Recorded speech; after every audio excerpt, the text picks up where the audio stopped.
Hello, everybody. Welcome to another day of quarantine with Christine. This is, I don't know what day it is anymore.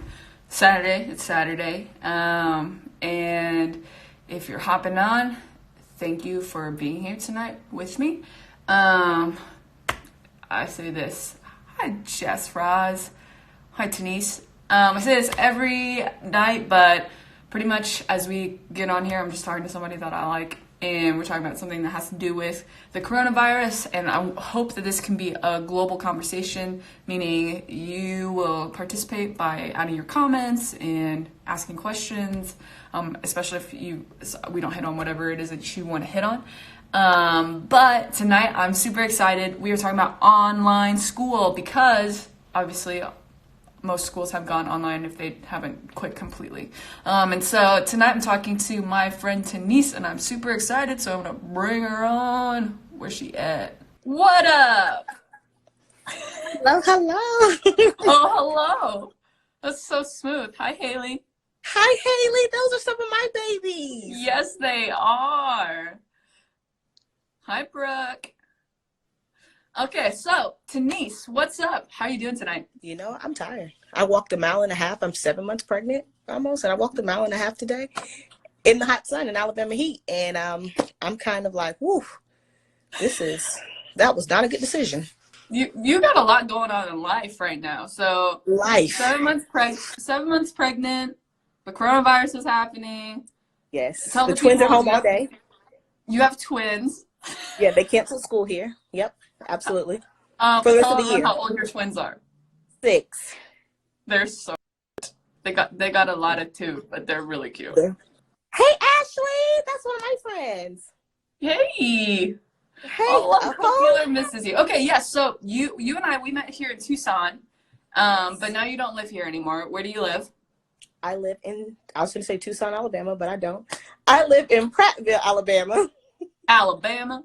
Yes. I'm sorry I didn't know what time zone Alabama's in. I think like the whole South is kind of the same. Like Alabama, Georgia, Don't do us like that. Don't do us like that. I don't know. What makes Alabama stand out of the other southern states? Please inform me. Oh, I don't know. I'm not Alabama. I'm a Georgia person, so I don't know. Okay, what makes Georgia stand out from the other southern states? Nothing. We like peaches. Well, sorry. Okay. Peanuts. I don't know. I mean, I'm just not. I just don't want people to get confused and say that I like Alabama. I am a Georgia girl to the very core of me. I mean, okay, it's fine, but okay, I'm sorry. I'm sorry. I'm sorry. I apologize. Okay, so Tanyce, tell everyone, what do you do? Hi, Britta. I am currently a high school math teacher. I teach geometry for K-12. Dang. So you teach geometry mostly to sophomores or to like everybody in high school? So the majority of my students are sophomores, but I have 9th, 10th, and 11th graders. So it kind of depends on where they are in their math career in high school. Sure. So it just kind of depends. Okay. Have you always taught high school geometry, or? I have not. So this is my first year in high school. Okay. When I graduated from college a while ago, my first thought was I wanted to go to high school. Okay. But I ended up getting a teaching job at where I grew up at the middle school that I went to. So like the principal that was my principal, she was my boss. That's and a lot of the teachers that I worked with, they were my coworkers now. So for a while there, I was like the baby. Yeah. And I taught middle school. So I've taught 7th grade, I taught 8th grade, and now I'm teaching high school. Okay. And have you always taught math? Yeah. You definitely don't want me to teach you anything else besides math. Yeah. Let's put that out there right now. You don't want me teaching math, so I'm so bad at it. It's crazy. And my 8th grade algebra teacher ruined my math career.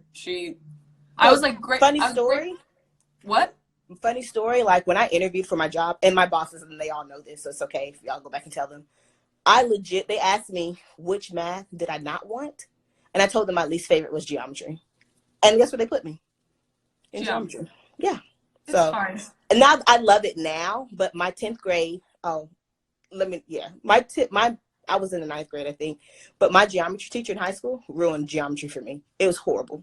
It was a horrible year. Can make or break you in your math career. but I'm glad they didn't break yours. I'm just saying. Well, that's the only thing I'm good at. So, truthfully, I teach because I love the kids. I'm just good at math. Sure. Like, I didn't really go into teaching for the math. I went into teaching for the kids. And that was just the way that I could get to them. Yeah, obviously, like there's some students that are from your high school small group that you led out here in Tucson already in here. And it's really obvious that you love kids. But I think people can already kind of catch a vibe for the kind of teacher you are. But can you please tell them the story you told me when I first met you about what you said to your middle school math students that were kind of getting a little bit crazy on you? Okay. I've taught in Georgia. I've taught in the DC area. And I've taught Tucson and now in Alabama. So my husband's in the military, so it's not that I just like move around states. Yeah. We get stationed, and teaching is just one of those jobs that you can move around in. And so when I was in the DC area, I was teaching 8th graders, and it was a more challenging school, and they had a high turnover rate. Sure. And so the kids were just known to run the school. Well, I wasn't little, but I mean, like, I'm teaching 8th graders. They're taller than me. They're bigger than me. And, you know, they're known to be like a little rambunctious.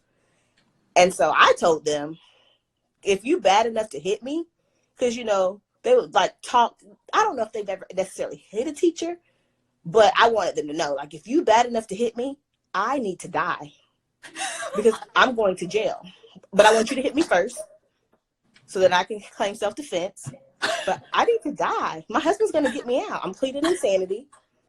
And I'll be here tomorrow. But if you're bad enough to hit me, I need to die. And that's when they were like, she's crazy. They really thought. And I mean, I made it through the year. It was great. I love those kids. But they used to be like, Miss Edwards, she's not from around here. And I was like, no, baby, I'm not. So I don't know what y'all do up here. That's but incredible. Trust me, I know some people too. Oh my gosh. You're like that terrifying but favorite teacher, probably. Okay, so you haven't always taught online, but you currently do, right? So is this your first time around the block teaching online? And tell everyone, like, yes. Are you teaching online because you went from a physical school to an online school via COVID, or kind of tell everybody your setup right now? As I was saying, I've gone from Georgia. I've taught in Georgia. I've taught in Maryland. I've taught in Tucson. And now I'm teaching here. And so I've moved. My kids are 6.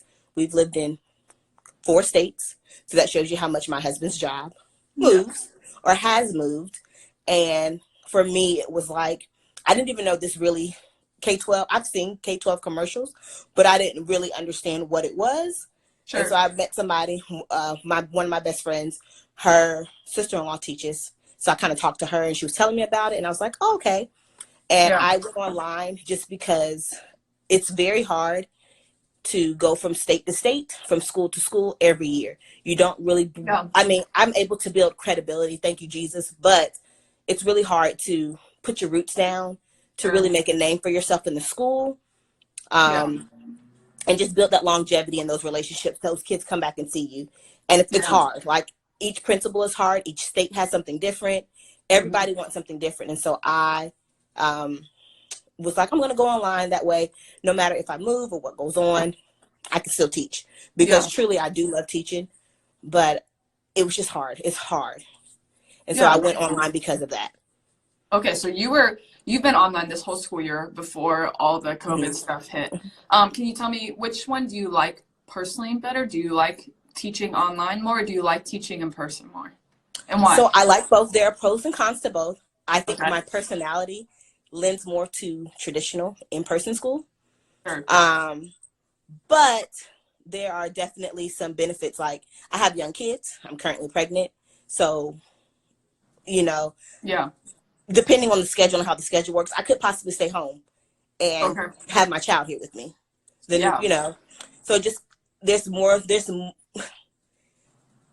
is some flexibility being online, but just like I'm sure a lot of people are experiencing now, you can go down that rabbit hole on that computer, and it can consume you. So in the very beginning, trying to learn everything, all the different platforms, it became consuming. And so while I like it, it's definitely different. It's the wave of the future. Like, I think online school is, I mean, it could be the way to go, definitely. But I personally probably like in person more just because I'm such an extrovert. Sure. I like to hug the kids and, you know, Yeah. but I can do both. I think there's pros and cons to both. It just kind of, I'm glad there are options for kids. Yeah. Like for some kids, this doesn't work. Or in-person school does not work for them. And so there's an Yeah. option there. And for some kids, you know, online doesn't work. So there's options. So it kind of depends on you and your family, what you all need. Yeah. So there's definitely pros and cons to both. And you have great teachers in both of them. I Mm-hmm. would say that online school is more self-paced Sure. in the event that you can work ahead if you want to. Yeah. And the teacher's there as a resource for you.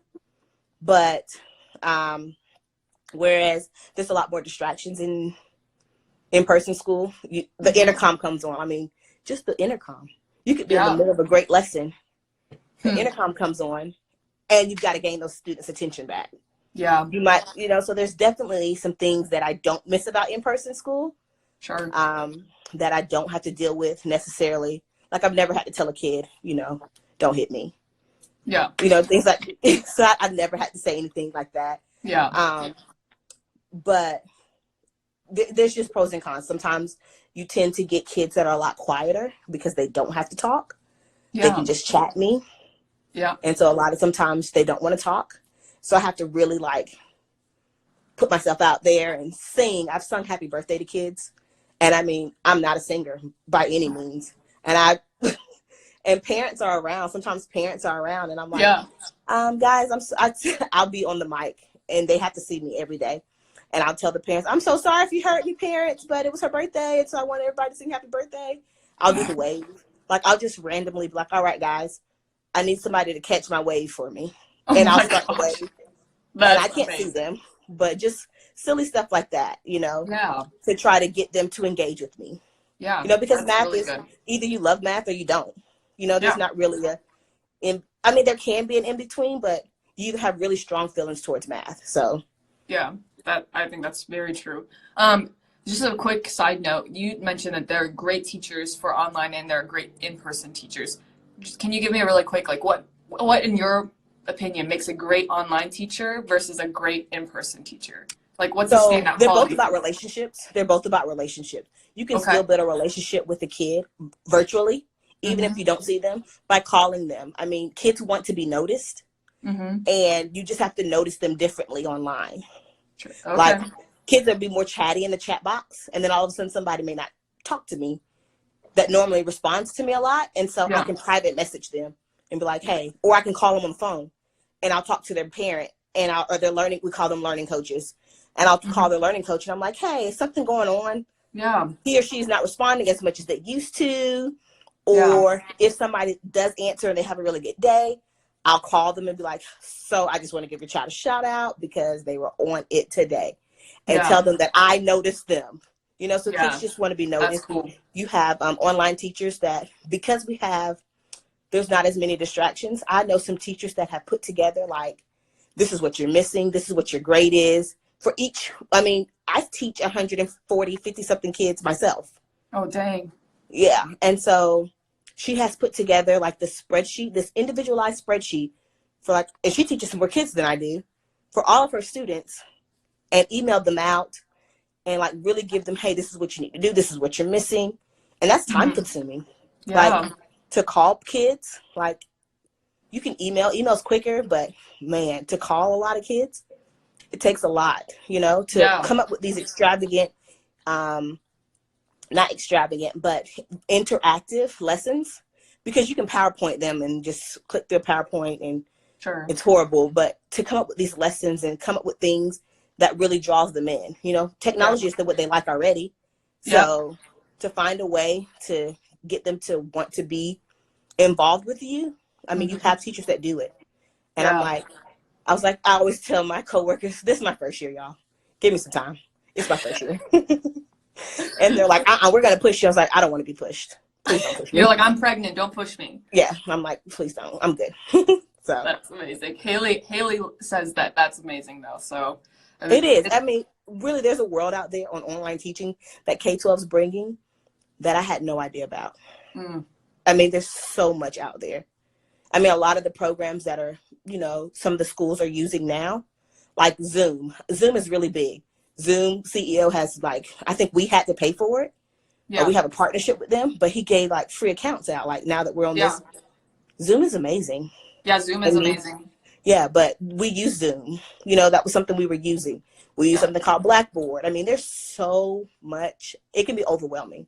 Sure. It can really be overwhelming. And so there's so much out there. Yeah, that makes sense. Can you tell me, you started down this road a little bit with the pros and cons list, but what do you feel like are the biggest differences between teaching in person versus teaching online, and biggest differences in learning, in person versus learning online? So teaching online, I can't see what's going on in their home, but there's a lot less distractions. Okay. I can't see what every student is going through, but you don't have the disrespect. I don't deal with the disrespect like I used to have to deal with. I can mute your mic. I can turn off your chat. I can just turn you off. If you get crazy, you won't be able to chat anybody. It happens, I mean, it does. But I don't have the disrespect. There's not we do have assemblies still, Okay. We schedule time for assemblies. So I would say the teaching aspect, it's a lot more focused on the learning. It's a lot more about, I can teach this curriculum. I don't have to worry about, this student has to be pulled for this student's in ISS, or whatever the case may be. All the politics that can go behind education. So for teaching, there's a lot less distractions, both for teaching and learning. Sure. Now, for the learning for the students, what has been hard for me, I feel like math is one of those subjects. If you don't practice it, you don't necessarily get it. Yeah. And it's hard sometimes. Again, this is my first year, so I was learning a lot. I'm figuring out some ways now to really hold these students accountable. Because unfortunately, kids are smart. They Google answers. Yeah. And I don't really know, because I can't see their work all the time, who's really getting it and who's not. Sure. So it's definitely, for the students, you definitely have to be one that self-motivated. You definitely have to be motivated yourself, because you can get behind, and if you get behind, that's your fault. Yeah. And what I do love about this, though, kids can't lie. Timestamps, technology is beautiful. Student will be like, oh, I did this lesson. Yeah, baby, you spent 12 seconds on it. And I will snip it, and I will send it to the parent and the, I tell kids all the time, I'm about that life, boo. You want to try somebody else. I am about that life. So. That's so good. Hey, can you explain real quick, and then I want to read Haley's question because it's good. But you talked about how you can't see their work and you don't see them every day. So when you're teaching online, are students just audio but no visuals? So there is a visual option, but it's not required. Okay. So and then what do you mean that you can't see their work? So a lot of it's not as often. I can't see the process. A lot of the quizzes that we have are multiple choice. Oh, okay. So they don't have to, because I do know in math, a lot of times they can be show your work. Yep. Now I can make them show their work. Yeah. But it's a lot more tedious. It's a lot more prep on my part. Okay. And there are some assignments that they do have to, but it's just not as often as I personally like. Sure. That makes sense. That makes a lot of sense. Haley says, we just went online for our schools, and geometry is my hardest class because her teacher doesn't know what to do. What are you using to teach math online? That's a great question, Haley. And K-12 has their own platform that we use for curriculum. So there's a specific curriculum that they use. What I can suggest to Haley or anybody out there, one, let's say you're talking about surface area of a sphere. On Google, type in surface area of a sphere notes and see what's up there. Find worksheets. Khan Academy is going to love you. You're going to love Khan Academy, and it'll love you back. Google, and YouTube, not Google, but YouTube. But yes, whatever the topic is or the content is about, type in those words. Find notes. Don't use just one source. Find multiple sources. And then find worksheets that have answers to them so you can check your work. Yeah.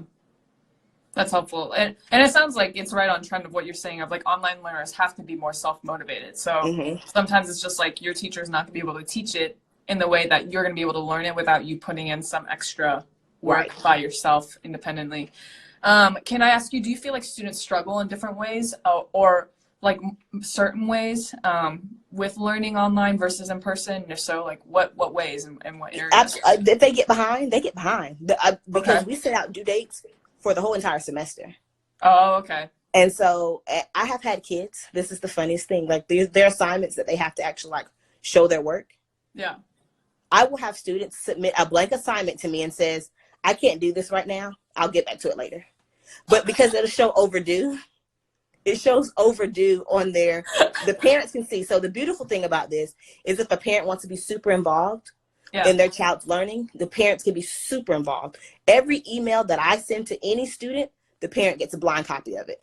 Okay. Every single email that I get, every single email that I send, the parents get a copy. The parents have access to what their grades are, what's due, what's coming up. Mm-hmm. And like I said, I don't know if the parents can see how long they've spent in a certain lesson, but I can see how long they spent. So if a parent was like, she doesn't understand, and I'm like, oh, I know she doesn't, or he doesn't, because they went through and they clicked through 12 seconds. Yeah. They spent a total of 4 minutes in the entire lesson. And they're like, oh, thanks, Miss Edwards. Anytime. Like anytime. I would love for you anytime. to teach like anyone that I know. But I would have so much fun, I think, learning from you in a classroom or online, apparently. Can you talk about so you've been doing like online teaching, obviously, for this whole school year. And a lot of teachers, just like Haley brought up, are having to jump into it for the last part of the semester because of the coronavirus. What advice would you give those teachers that are kind of being thrown into it right now? So the easiest thing to do, 90% of your curriculum is probably done. Like for those of us that get out May, early June, mm-hmm. most of your curriculum is done just because we test in April and May. Mm-hmm. So we're reviewing right now for the most part. So most of your curriculum is done. But if you still have things to teach, Screencast-O-Matic is a program you can use. It's free. You can pre-record a lesson. It's 15 minutes long. And you can do like a whiteboard or a Google. And it's just your face. You can do your face. You don't have to do your face. You can set up a PowerPoint like you would teach and click through it and talk through the steps and send that link out to your students. And they will always have that link as long as you don't delete the video. Google Forms is a great way to self-assess or have students assess themselves where you don't have to check it. Like you have to complete Google Forms, but I would say don't try to do too much. There's so much out there. Yeah. So if your district or state is not making you use one particular platform, don't try to use too many because it will overwhelm you. Yeah. And it will be harder. Know that teaching, whatever you do in the classroom, you can do online. You just may have to get creative with how you do it. Sure. That's good. That's good advice. But just ease into it. Don't try to do too much. Yeah, don't burn yourself out. Do something that is going to be attainable or sustainable for the rest of the year. Don't try to do like the first week, give them all this stuff, and then the next week you do nothing. Yeah. So really think about and reach out. Go on, find friends that you know have taught. You may not know anybody personally, but somebody may know somebody that knows somebody.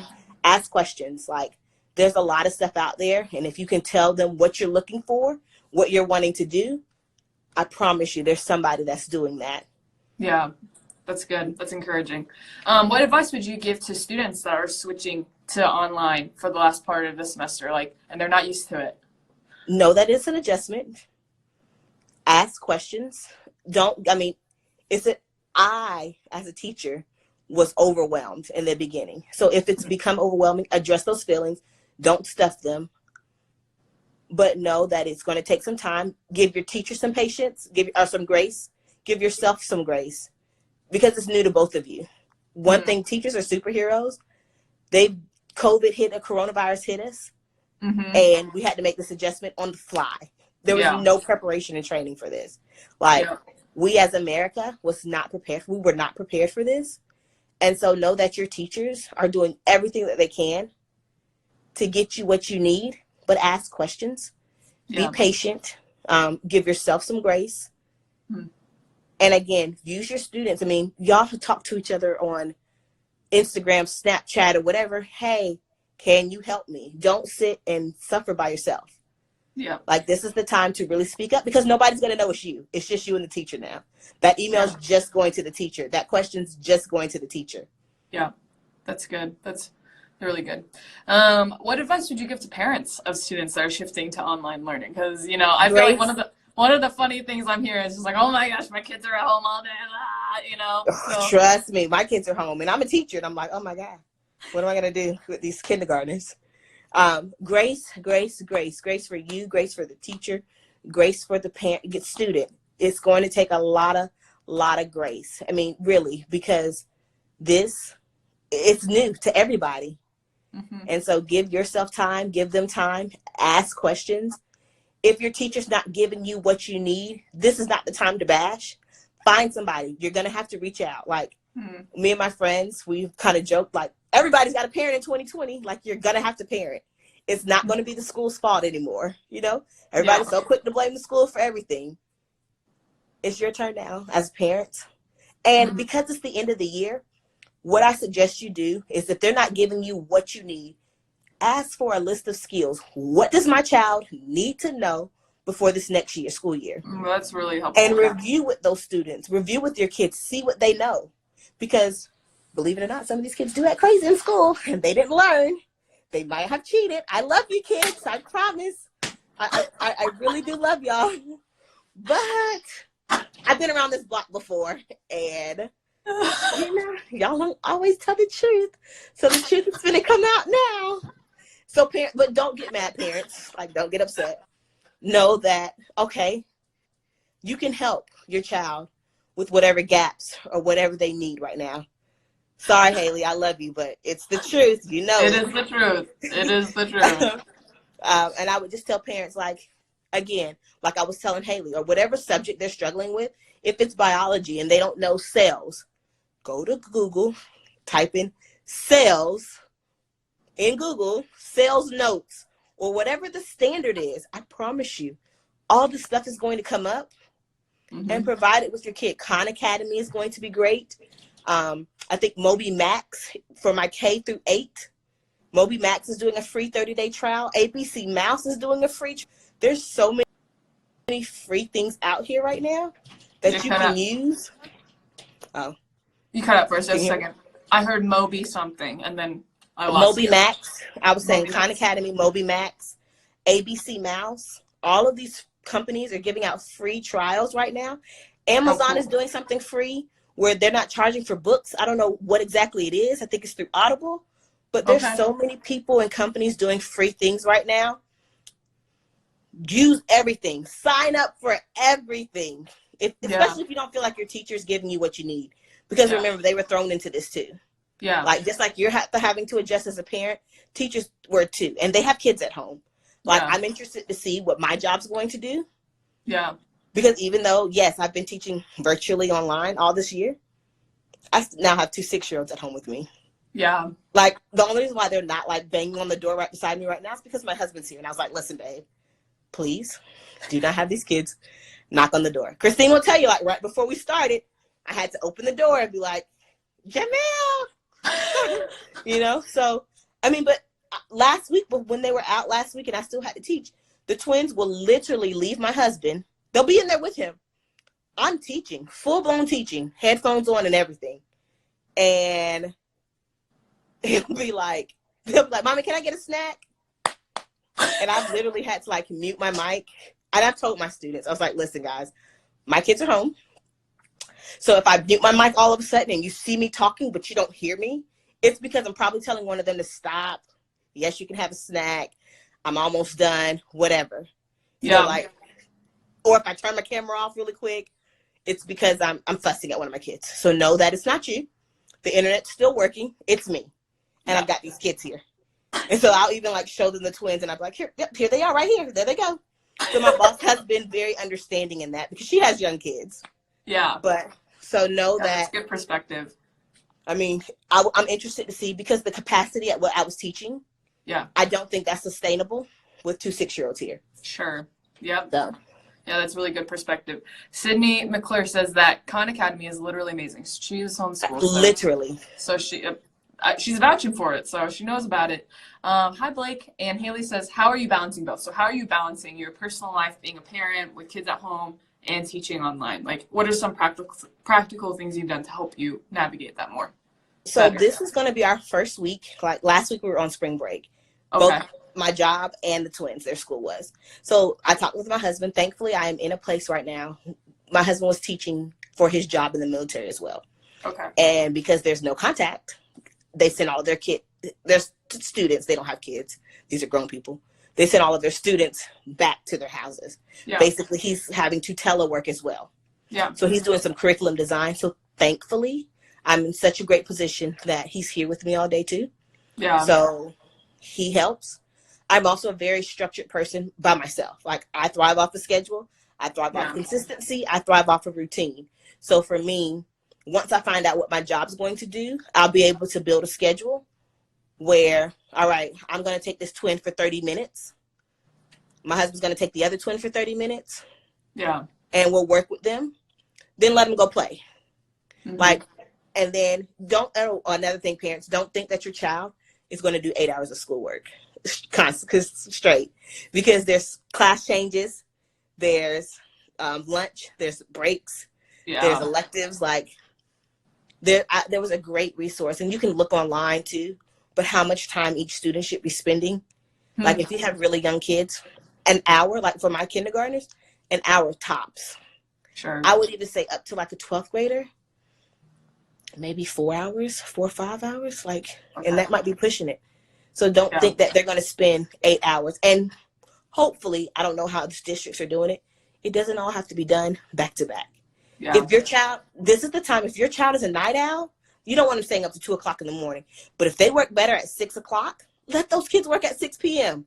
Yeah. If they're a morning person like me and 5 o'clock in the morning is where they want to work, let them work at 5 o'clock in the morning. Like, use this time to really get to know your child. What kind of learner are they? That's really good advice. Yeah. And I think that sets them up to succeed later. Because I remember learning, for me, like, some of my study habits and like work habits are like, I'm so much better in the early morning. And I didn't learn that till like the end of college. Like I would always stay up late and try to just bust these papers out. And then, and it was miserable because I'm like, I'm not functioning. But then like later on I learned, I was like, oh, if I just go to bed now and I wake up early and do it, it's easy. So this is such a great time to discover those like disciplines and what are the rhythms that work for you. But yeah, that's super, super good. Let me ask you, like, you have a gigantic personality, which I love. You're one of my favorite people. And I know that we talked about how it's pretty easy for you to like connect with students in the classroom and to motivate them to learn. And you started down this trail a little bit, but are there more things that you would suggest that like are practical ways for teachers to connect with students in the digital context? And you talk about calling. Noticing. Kids want to be noticed. Yeah. They're seeking attention. All of them, from the babies to the oldest, they just want to be noticed. Mm-hmm. You cannot notice in person like you can. I mean, you can't notice online like you can in person, but notice things. Like even if they made a 80, let's say they made a good grade on something, or they struggled, call them like, hey, is there something that I can do to help you? What don't you understand? Yeah. Just try to make as much contact with them as you can, because it makes a difference. Like, just to know that you notice them.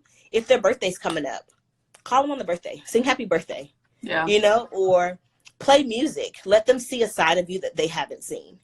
Like, I just try to let them know that I'm a person. Yeah. And so when they don't answer me, I'm like, hey, guys, so I'm more stubborn than all of you. If y'all want to sit here in silence, we can sit here in silence. You know, like, fine with me. Let me know when somebody wants to talk. And then when somebody finally does, I make this big deal out of it. And I teach high school. I'm not even talking about little kids. I'm like, oh, snap, we reading today. Like, I would do stuff like that, like crazy stuff, just to let the kids know that I notice you. Yeah. You know? That's like super helpful. So just take the time to notice them. Parents, notice your kids right now. What frustrates them? And it may not even be academically. Have a conversation with them. Mm-hmm. You know? Sit down and watch a TV show with them. You may not like the TV show, but what do you like about this? Like, you ask questions. Yeah. Like, use this time. Like, don't get me wrong. My 6-year-olds watch so much Nickelodeon and Disney, and my husband and I, we watched a Barbie movie like like Friday, and we were both sounds like, not great. What? We were like, we're watching this. I was trying to suggest like Kung Fu Panda or like Hotel That's Transylvania. a great movie. Kung Fu Panda for life.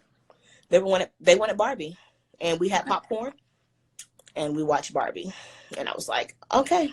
And I actually stayed up the whole time, but because I will fall asleep on the movie. But I, just ask questions. Teachers, even if you can't get the content down, like I know I don't know if y'all seen it on Facebook, like even they had a parade for kids, like the teachers, the police had a parade, like the teachers from schools came through the neighborhoods, just to say hi to the kids, like from the car. So you still practicing social distancing, but waiting from the car. Yeah. Like if you teach older kids and maybe they can drive, hey guys, let's meet in the school parking lot. Everybody sit in their trunk. Let's talk to each other. Yeah. Like I saw a post on Facebook talking about, hey, I just missed my friends. I just want to talk to people. Like maybe you could, practice safe distancing and all of that, but just make the time to make contact. You may not be able to call every single student. Send them an email. Let them know you're thinking about them. The ones maybe that you didn't talk to as much, call and just say, hey, I was thinking about you. Do you need anything? Keep those conversations short. You don't have to spend all this time talking to them. Like I don't have the time to talk for 25 minutes. There are some parents, there are some students that get on the phone with me, and it may be something going on. And I've spent 25 minutes on the phone. And I could have made 6 calls in those 25 minutes, Sure. But be there for them, and carve out some time for yourself. Like set up a designated space, teachers, and walk away from that space. You got to give yourself breaks. I have gone down the rabbit hole way too many times. Yeah. Set a timer on your phone and physically walk away. Because if not, you will find yourself overwhelmed and you will feel it's sometimes, to me personally, I think online teaching can be, if not as busy, maybe busier than, because they love to say you work from home. Like, I still have a life here. Like I still have to do stuff here. Yeah. So no, for sure. I'm feeling that with my job where it's like, it just feels nonstop now. Yeah. Whereas before it's like, I could leave physically and be like, okay, well, like I was here all day. I'm going to go do other things. And I'm like, okay, I got to just turn off these notifications for the work texts and the emails and all that stuff. Because it can take over my whole brain. It does. Thank you so much. Like you've given super great, practical, how do we flesh this out? And I feel like what you said is so helpful for everybody across the board, teachers, kids, and parents. I really appreciate it. So I'm ending on a fun question, always do. What are the 3 movies or shows you would recommend people watch during quarantine? Oh my gosh. I mean, so it just kind of depends on what type of person you are. If you are need something to laugh at, but also be disgusted with, and also question my life can't be this bad. It's not this bad. You watch Tiger King. I'm gonna watch that tonight. I feel like everyone's been posting about it. I'm like, I'm gonna go watch if you want to my life is not that bad. These people are crazy. It's probably top 3 craziest things I've ever seen in my life. Ever. I'm so excited. Oh my gosh, crazy. If you need something, what's something that can be, I watch so many different things. I'm trying to think what's appropriate.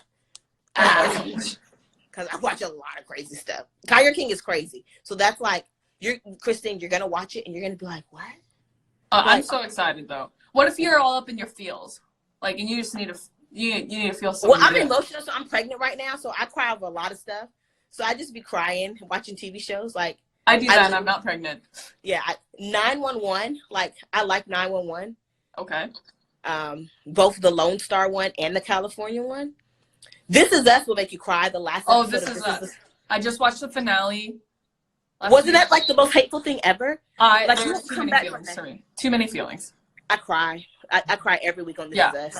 Oh yeah. It's too much. And I mean, it has a whole lot of, let's see. I'm trying to think of something else that's like really, really good you could watch. Little Fires Everywhere. It's on Hulu. On Hulu. I haven't watched it yet, but so I like Reese Witherspoon. I follow her book club. Okay. And I like Kerry Washington too. And it's pretty interesting. Like I hate that they didn't release the whole thing like Netflix does. Yeah. And if you want something like high schoolish, All American is really good. Okay. Like for like high school kids, like I feel like it's a really good series. That's good. That's helpful. I'm gonna watch Tiger King. I'll let you know how I feel about it. Please text me. I will text you as I go. It's gonna be disturbing. I promise. It's gonna be disturbing. I'm so stoked. You're like, well.